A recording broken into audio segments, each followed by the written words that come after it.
So hello students, आज जो हम पढ़ने वाले हैं वो है one word substitution. One word substitution. देखिए, लास्ट क्लासेस में हमने क्या पढ़ा था, सिनोनिम्स और एंटोनिम्स के बारे में।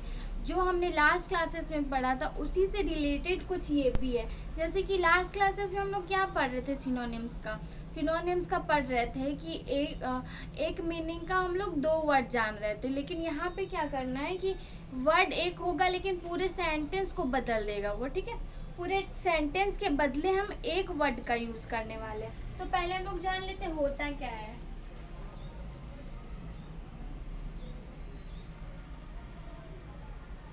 One word substitution means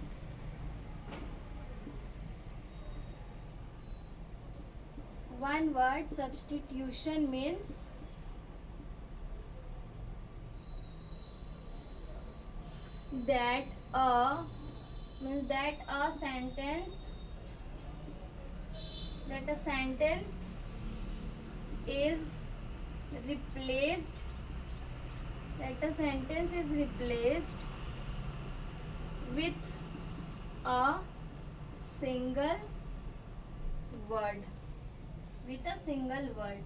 क्या बोल रहे हैं यहाँ पे, जो मैंने अभी कहा कि one word substitution means that a sentence is replaced with a single word. क्या बोल रहा है कि बहुत लंबा सा सेंटेंस एक छोटा सा वर्ड में वो चेंज हो जाएगा, ठीक है। मतलब जो मीनिंग एक पूरा सेंटेंस का होगा वो सेंटेंस का मीनिंग क्या एक छोटा सा वर्ड ले लेगा। तो जैसे कि हम एक एग्जांपल लेते हैं, एक एग्जांपल मान लीजिए हम लेते हैं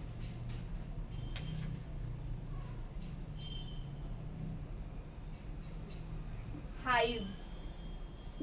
हाइव मतलब क्या हो गया, अ प्लेस ऑफ बीज। जहाँ पे हम किसी को बताना चाह रहे हैं कि एक बीज का प्लेस है, इंग्लिश में जब हम बता रहे लंबा सा सेंटेंस लेके, अ प्लेस ऑफ बीज वेयर वी वेंट यस्टरडे। तो हम लोग क्या बोल रहे हैं, इतना लंबा सा सेंटेंस ले रहे हैं, उसके बदले हम क्या ले सकते हैं, हाइव, एक छोटा सा वर्ड। तो इतना बड़ा सा सेंटेंस क्या किया, एक छोटा सा वर्ड को रिप्लेस कर दिया। तो हम लोग अब ढेर सारे एग्जाम्पल लेंगे जिससे कि हम लोग को अच्छे से क्लियर आउट हो जाएगा one word substitution. One word substitution क्या है, हमें याद रखना पड़ेगा। जब हम अच्छे से इसको समझ लेंगे तो ये हमें खुद से ही याद हो जाएगा, ठीक। तो पहले हम ए से स्टार्ट होने वाले सारे सब्स्टिट्यूशन वर्ड्स को लेते हैं, ठीक है। तो पहला हमारा हो गया एजेंडा। हमारा पहला क्या है, एजेंडा। एजेंडा मतलब क्या होता है, a list of heading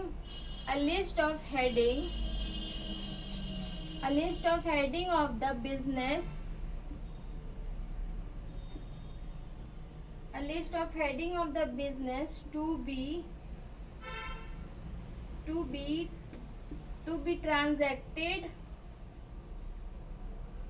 to be transacted at a meeting। क्या हो गया इसका मतलब, जो बिजनेस का हेडिंग का जो लिस्ट है, जो बिजनेस के लिए यूज किया जाएगा, उसको हम लोग क्या, इतना बड़ा सा सेंटेंस को हटा के हम लोग क्या बोल सकते हैं, एजेंडा, ठीक है। एक बिजनेस के हेडिंग का लिस्ट जो कि ट्रांजैक्ट किया जाएगा मीटिंग के लिए, उसको हटा के हम क्या यूज कर सकते हैं, एजेंडा, ठीक है। अब हम लेते हैं दूसरा है हमारा एम्फीबियन।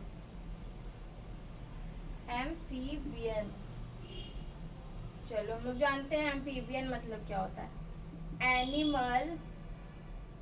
एनिमल्स which live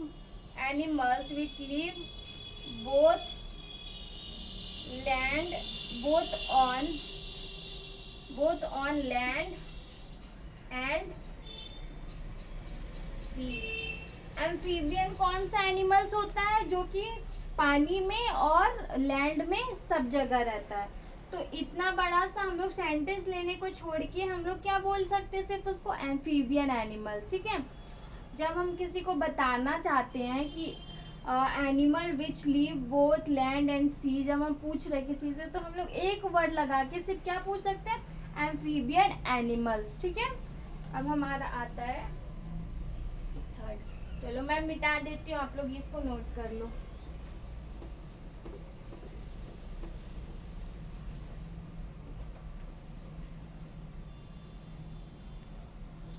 फिर हम ले रहे हैं, ये हमारा थर्ड है, एंथोलॉजी। क्या ले रहे हैं हम, एंथोलॉजी। ठीक है, एंथोलॉजी का मतलब क्या होता है, a collection of poems. Poems के कलेक्शन को क्या बोलते हैं, एंथोलॉजी। ठीक है, पोएम का ढेर सारा जब हम कलेक्ट करते हैं पोएम, जब हमें पोएम लिखना बहुत पसंद होता है तो हम लोग क्या करने लग जाते हैं, कलेक्शन करने लग जाते हैं अच्छे अच्छे पोएम्स का। तो जब हम किसी को बता रहे होते हैं तो हम इतना नहीं बोलेंगे कि कलेक्शन ऑफ पोएम्स, हम क्या से बोलेंगे, एंथोलॉजी। ठीक है, अब हमारा आ गया फोर्थ नंबर, एंथ्रोपोलॉजिस्ट। एंथ्रोपोलॉजिस्ट जानते हैं इसका मतलब क्या होता है, वन who studies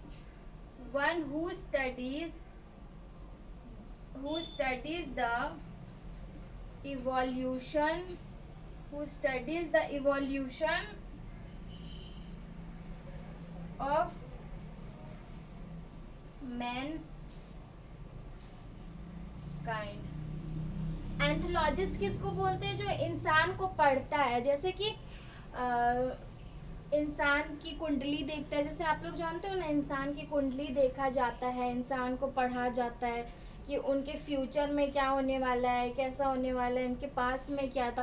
तो वैसे जो नॉलेज रखते हैं उन लोगों को हम लोग क्या बोलते हैं, एंथ्रोपोलॉजिस्ट। ठीक है, वैसे इंसान को हम लोग क्या बोलते हैं, एंथ्रोपोलॉजिस्ट। जब हम मीनिंग नहीं जानते थे तब हम लोग क्या बोलते थे, इतना बड़ा सा सेंटेंस, तब हम लोग जान गए कि वो लोग का नाम क्या होता है, एंथ्रोपोलॉजिस्ट। तो हम किसी भी सेंटेंस में एंथ्रोपोलॉजिस्ट को ऐड कर सकते हैं। ठीक है, इतना बड़े सेंटेंस को हटा के। अब हमारा आ गया फिफ्थ नंबर। फिफ्थ नंबर है हमारा एक्वेटिक। एक्वेटिक तो आप लोग सभी जानते होंगे। एक्वेटिक क्या होता है, पानी में रहने वाले एनिमल्स को क्या होता है, एक्वेटिक। तो हम लोग यहाँ पे लिख लेते हैं मीनिंग, एनिमल या फिर plants, animal and plant which live in water, जो पानी में रहते हैं, जानवर या फिर प्लांट्स, उसको क्या बोलते हैं, एक्वेटिक। तो इतना बड़ा सेंटेंस हटा के हम लोग क्या लगा सकते हैं, एक्वेटिक। फिर हमारा आ गया 6 नंबर, अचीव्स।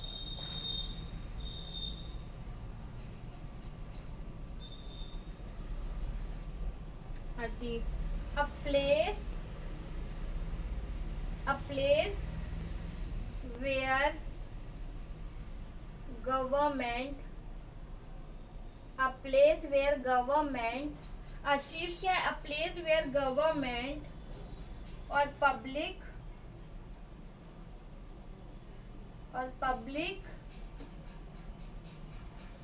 records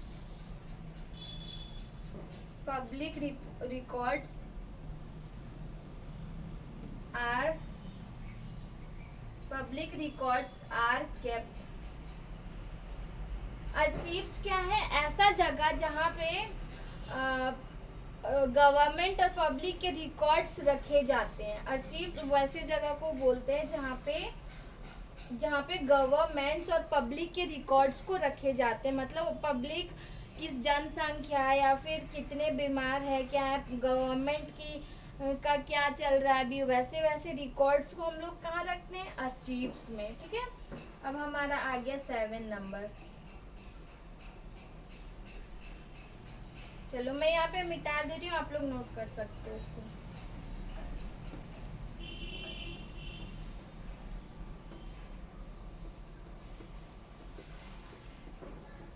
अब हमारा क्या आ गया 7 number.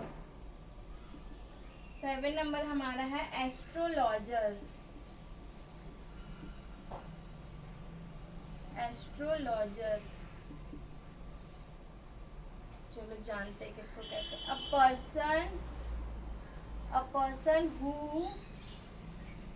a person who studies the influence who studies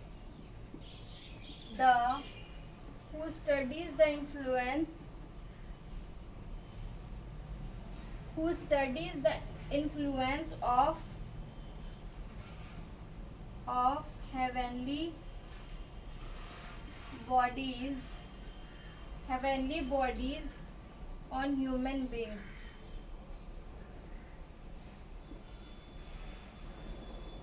astrologer कौन होता है? जो भविष्य देखता है हमारा, ठीक है।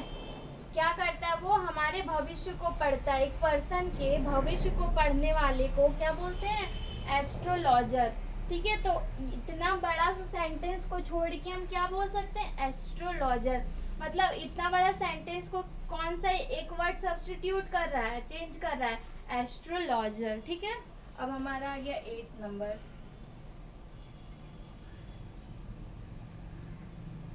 Atheist.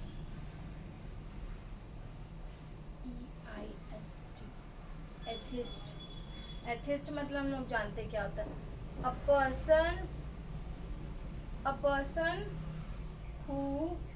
person who does not believe in God। Atheist कौन होते हैं? ऐसे लोग जो भगवान पे भरोसा नहीं करते, ठीक है।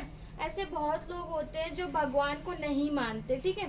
तो ऐसे लोगों को हम लोग क्या बोलते हैं? एथिस्ट, ठीक है। वैसे लोगों को हम लोग बोलते हैं एथिस्ट। अब हमारा आ गया 9 नंबर, ऑडियंस। ऑडियंस तो आप लोग को पता ही होगा। ऑडियंस क्या होता है?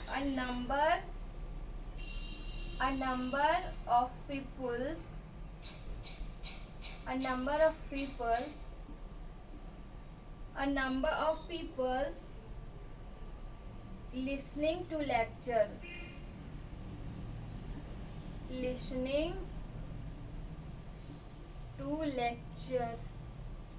यहाँ पे हमने सिर्फ लेक्चर बोला, लिसनिंग टू लेक्चर या फिर वॉचिंग डांस या फिर वॉचिंग पोएम्स, या जो भी बहुत सारे लोग जो एक पर्टिकुलर चीज़ को देख रहे होते हैं उनको क्या बोलते हैं? ऑडियंस, ठीक है। जो किसी की जो कोई कर रहा हो, कोई चीज़ कर रहा हो, डांसिंग कर रहा हो, सिंगिंग कर रहा हो, एक पर्टिकुलर इंसान को ढेर सारे नंबर ऑफ लोग देख रहे होते हैं तो उनको क्या बोलते हैं? ऑडियंस। ढेर सारे a number of people listening to lecture या फिर कोई भी चीज़, ठीक है। तो वैसे लोगों को क्या बोलेंगे? ऑडियंस। अब हमारा आ गया 10 नंबर,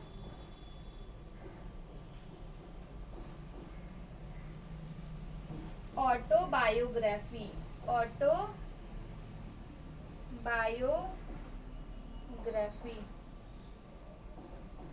ऑटोबायोग्राफी मतलब हम लोग जानते क्या होता है? The life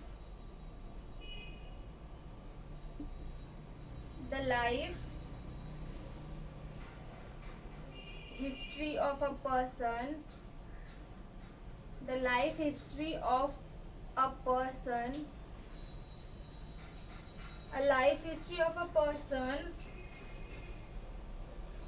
written by himself।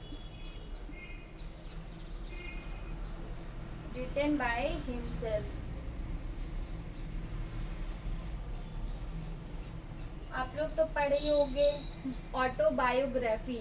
तो ऑटोबायोग्राफी क्या होता है? The life of history of a person. जो किसी पर्सन का लाइफ का हिस्ट्री, पूरे जन्म लेने से मृत्यु तक का हिस्ट्री जो होता है उसको हम लोग क्या बोलते हैं? ऑटोबायोग्राफी। पर ऑटोबायोग्राफी किसको बोलते हैं? जब वो पर्सन खुद अपने बारे में पूरा लिख रहा हो तो उस चीज़ को क्या बोलेंगे? उस लिखावट को हम लोग क्या बोलेंगे? ऑटोबायोग्राफी, ठीक है। हमारा 10 कंप्लीट हुआ। चलो और भी हमें अभी जानना है।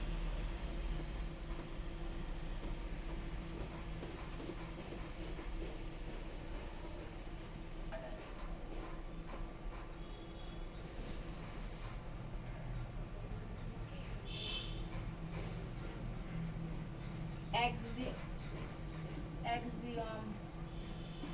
चलो हम लोग जानते हैं इसका मतलब क्या होता है। A statement which is accepted as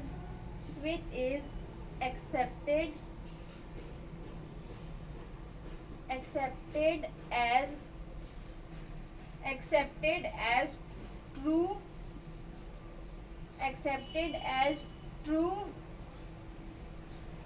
without proof।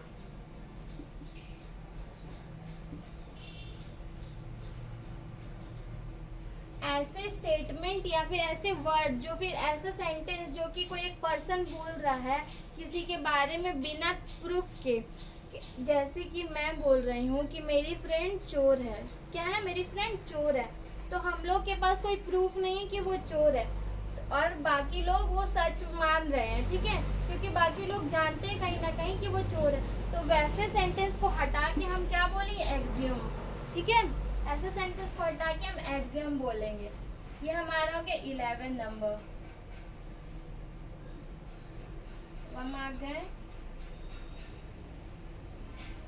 हमारा 11A से स्टार्ट होने वाले सब्स्टिट्यूशन को हमने 11A से स्टार्ट होने वाले वन वर्ड सब्स्टिट्यूशन को देखा। अब हम किसके बारे में देखेंगे? बी लेटर के बारे में। ठीक है, हमारा ए लेटर खत्म हुआ। ए का और भी बहुत सारे होते हैं, लेकिन यहाँ पे हम सारा को नहीं लिख सकते, तो यहाँ पे कुछ जो बहुत ही इम्पोर्टेंट है उसको हम लोग देख रहे हैं। तो अब हमारा स्टार्ट होता है बी से स्टार्ट होने वाले लेटर। तो पहला हमारा है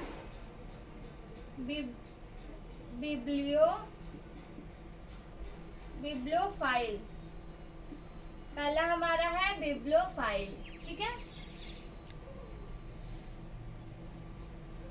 तो देखते हैं बिब्लियोफाइल मतलब क्या होता है।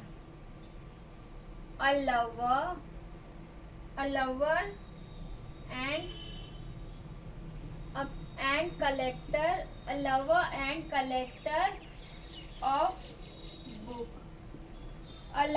and collector of books। Bibliophile किसको बोलते हैं? ऐसे इंसान को या फिर ऐसे कलेक्शन को जहाँ बुक कलेक्ट किया जाता है। ठीक है, जहाँ पे बुक कलेक्ट करके रखा जाता है, ऐसे लोगों को क्या बोलते हैं? ऐसे लवर या फिर ऐसे इंसान या फिर बुक कलेक्टर लोगों को हम लोग क्या बोलते हैं? बिब्लियोफाइल। ठीक है, वो एक जगह होता है, वो इंसान नहीं। ठीक है, अब हमारा आ गया दूसरा बिनेल। BIENIAL। ये क्या है? बिनेल। देखते हैं इसका मतलब क्या होता है। An event which happen once in 2 years। Binel किसको बोलते हैं? एक ऐसा कोई भी इवेंट जो कि 2 साल में एक बार होता हो, वैसे इवेंट को हम लोग क्या बोलते हैं? बिनेल। ठीक है, इतने बड़े सेंटेंस को हटा के उसका सब्स्टिट्यूशन क्या बना? बिनेल, जो कि an event which happen in 2 years, 2 साल में एक बार होने वाले इवेंट्स को हम लोग क्या बोलते हैं? बिनेल। अब हमारा आ गया थर्ड बकेट। BOUQUET। बकेट। देखते हैं इसका मतलब क्या होता है। A collection of flowers. Flower के कलेक्शन को हम लोग क्या बोलते हैं? बकेट, या फिर बुके बोलते हैं ना। बुके तो आप लोग जानते होंगे, लेकिन बकेट जानते थे? नहीं। तो फ्लावर के कलेक्शन को हम लोग क्या बोलते हैं? बकेट। अब हमारा आ गया 4 नंबर। यहाँ हमने बी से स्टार्ट होने वाले लेटर्स को कंप्लीट किया। अब हम नेक्स्ट क्लास में बाकी सी, डी और आगे वाले लेटर्स से स्टार्ट होने वाले सब्स्टिट्यूशंस को देखेंगे। ठीक है, थैंक यू।